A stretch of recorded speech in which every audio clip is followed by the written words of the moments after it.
भारतीय क्रिकेट संघाला परदेशात जाऊन लढायला जर कोणी शिकवलं असेल तर ते शिकवलं आहे वन अँड ओनली दादा गांगुलीनं. आणि मी ज्यावेळी क्रिकेट पाहायला सुरुवात केली होती त्यावेळी भारतीय संघाचा कर्णधार होता दादा गांगुली.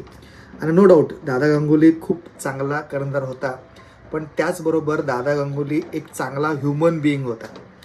म्हणजे त्यानं बऱ्याच अशा क्रिकेटरांना बॅक केलं आहे की त्यांना त्यावेळी खूप गरज होती, आणि त्या खेळाडूंना त्यांनी बिनधास्तपणे सांगितलं की तू तुझा नॅचरल खेळ खेळ आणि पुढचे 10-15 मॅच तुझ्या हातामध्ये आहेत, तू बिनधास्त खेळ, तुला कोणी काढणार नाही. असं त्यानं सेहवागसोबत केलं होतं, असं हरभजन सिंगसोबत केलं होतं, कैफ, युवराज सिंग, आशिष नेहरा, झहीर खान, अशी खूप मोठी लिस्ट आहे. इव्हन महेंद्रसिंग धोनीला देखील दादा गांगुलीनंच टीम इंडियामध्ये आणलेलं होतं. आणि त्या काळामध्ये अशा छोट्या शहरांमधून बरेचसे क्रिकेटर यायचे नाही. एक इकोसिस्टीम बनलेली होती, ती फक्त मुंबई क्रिकेट आणि दिल्ली क्रिकेट, बेंगळुरू क्रिकेट, इथूनच फक्त क्रिकेटर यायचे. पण दादा गांगुलीनं ते सगळे नियम तोडले आणि गावागावातले जे प्लेयर होते ते पिक केले. आणि त्याच्यामुळेच टीम इंडिया अशी परिपूर्ण टीम बनली की ज्याच्यामध्ये सगळ्या टाईपचे प्लेयर होते. आणि हे सगळं फक्त क्रेडिट दादा गांगुलीला जातं. नंतरनं हीच टीम मग महेंद्रसिंग धोनीला मिळाली आणि धोनीनं ही टीम खूप चांगल्या पद्धतीनं हँडल केली. त्याच्यामुळं भारताने 2011चा वर्ल्ड कप जिंकलेला होता.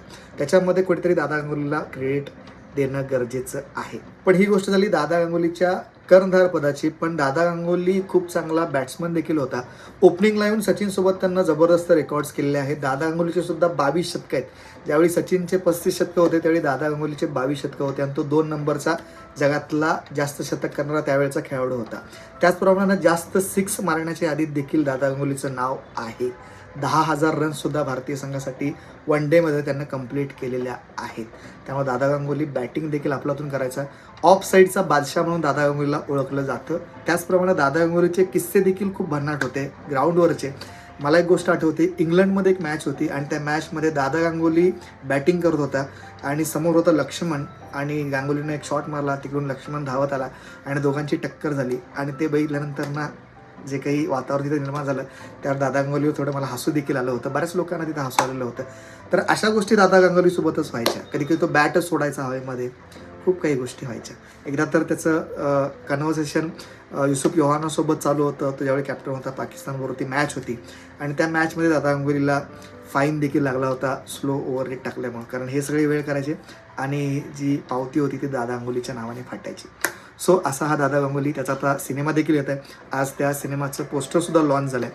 आज दादा गांगुलीचा बड्डे आहे. सो मी एक दादा गांगुलीचा खूप मोठा चाहता आहे. त्याच्यामुळं दादा गांगुलीला खूप साऱ्या वाढदिवसाच्या शुभेच्छा. तुम्ही देखील दादा गांगुलीचे फॅन असाल तर नक्की कमेंट करून सांगा.